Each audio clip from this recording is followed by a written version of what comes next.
Assalamualaikum warahmatullahi wabarakatuh. Kembali lagi ke channel kami, channel tutorial dan berbagi informasi. Pada kesempatan kali ini kami akan memberikan informasi tentang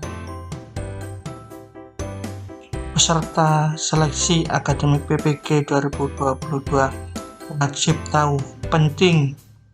Silakan disimak.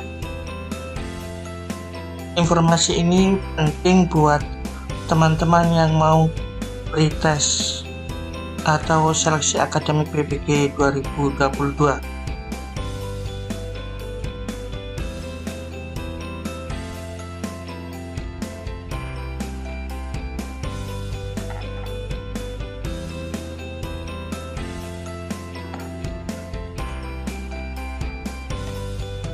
Yang pertama, untuk data tertib yang harus diperhatikan teman-teman yang mau ikut pretest atau seleksi akademik PPG tahun 2022, peserta harus mengerjakan ujian secara mandiri dan tidak dibantu oleh orang atau alat lain.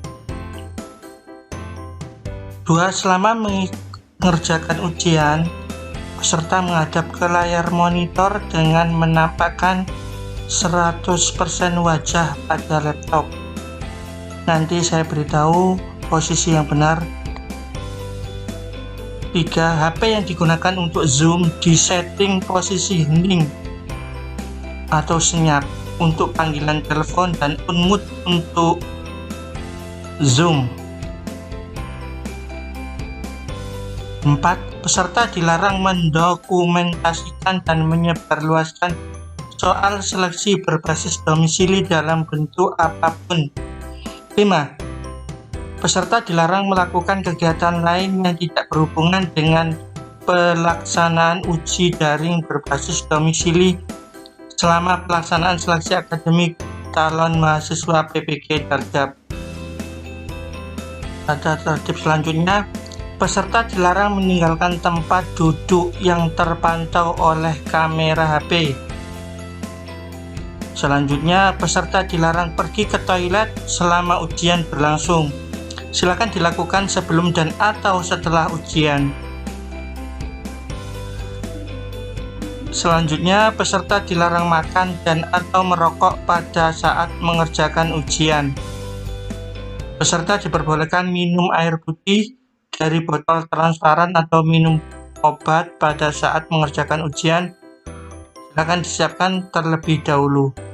Panitia atau pengawas berhak menghentikan pelaksanaan uji yang sedang berjalan untuk peserta secara individu jika ada peserta yang melakukan tindakan kecurangan atau melanggar ketetapan dan peraturan.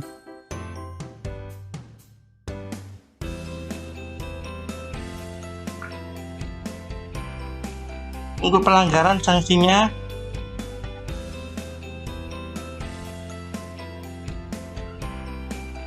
pelanggaran ringan, contohnya peserta lupa mematikan suara HP, peserta berpakaian tidak sopan sebelum ujian. Sanksinya peserta diperingatkan oleh pengawas.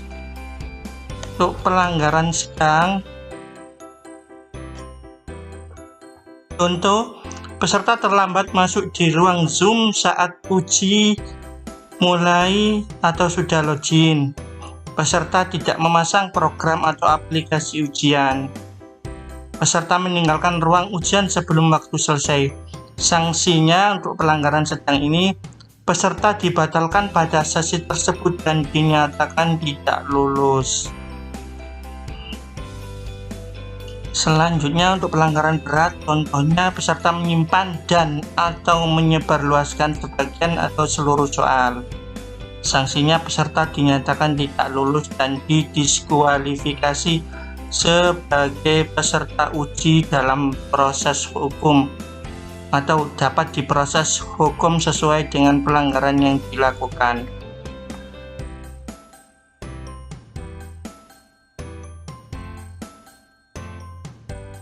Selanjutnya,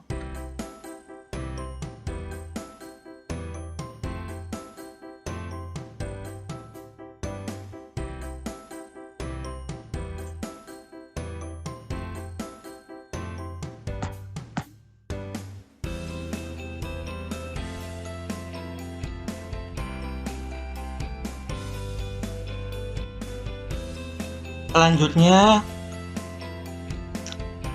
ketentuan tambahan jika terjadi keadaan darurat pada suatu daerah, gempa, badai, longsor, dan sebagainya yang mengganggu pelaksanaan seleksi berbasis domisili, maka pelaksanaan uji akan ditunda dan penjadwalan akan diatur lebih lanjut.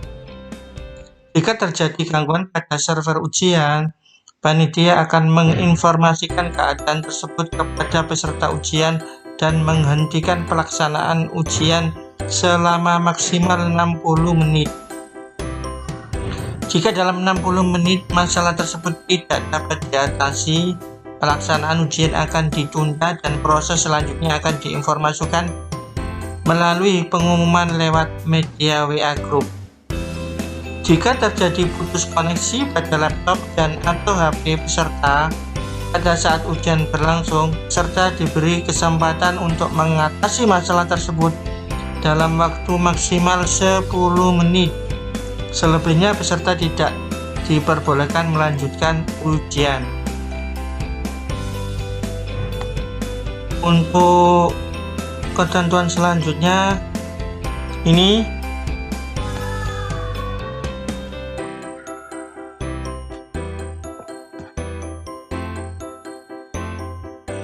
pengawasan lebih ketat. Satu pengawas mengawasi 20 peserta. Pengawasan dilakukan secara berlapis oleh pengawas dan di panitia pusat. Ini contohnya ya. Pengawasan berjenjang dari lab sampai panitia pusat. Kasus ini contoh kasus peserta ngomong keras terus dan sudah diingatkan, akhirnya di stop. Untuk gambarnya ini.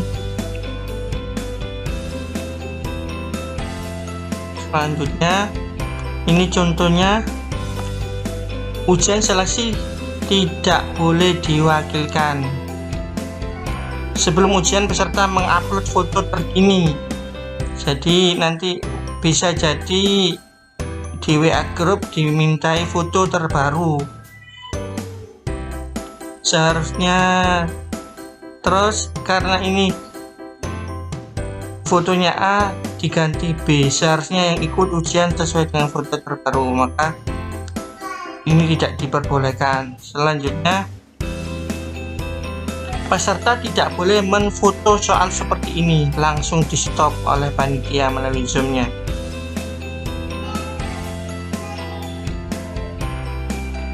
Tidak boleh ada kabel lain yang menancap. Selanjutnya ini slide selanjutnya.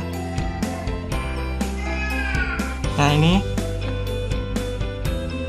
bisa diperhatikan untuk teman-teman yang mengikuti ujian. Tidak boleh ada kabel lain yang menancap di laptop. Ini jelas bukan kabel charger. Ini berarti tidak boleh. Di awal peserta beralasan matanya kurang bisa melihat, tetapi anehnya sambungan layar justru ke tempat lain. Hati-hati ya untuk teman-teman yang melakukan tugas atau seleksi akademik. Selanjutnya, kalau dipajang secara cermat, ada tangan orang lain yang ikut nombor keyboard. Ditutup ya, ini. Kamera terlalu dekat dengan peserta sehingga lingkungan tidak terdeteksi. Pengawas perlu menertibkan kamera agar jaraknya sesuai standar yang ditetapkan. Ini gambar selanjutnya. Peserta sengaja membaca soal secara keras dan sepertinya ada suara kode orang lain. Ini pengawasnya mendengar suara keras, otomatis nanti dengan sendirinya pengawasnya menghentikan ujiannya. Ini jadwal uji cobanya ya. Uji coba mulai tanggal untuk gelombang 1 mulai tanggal 8 April. Kalau bisa instalasi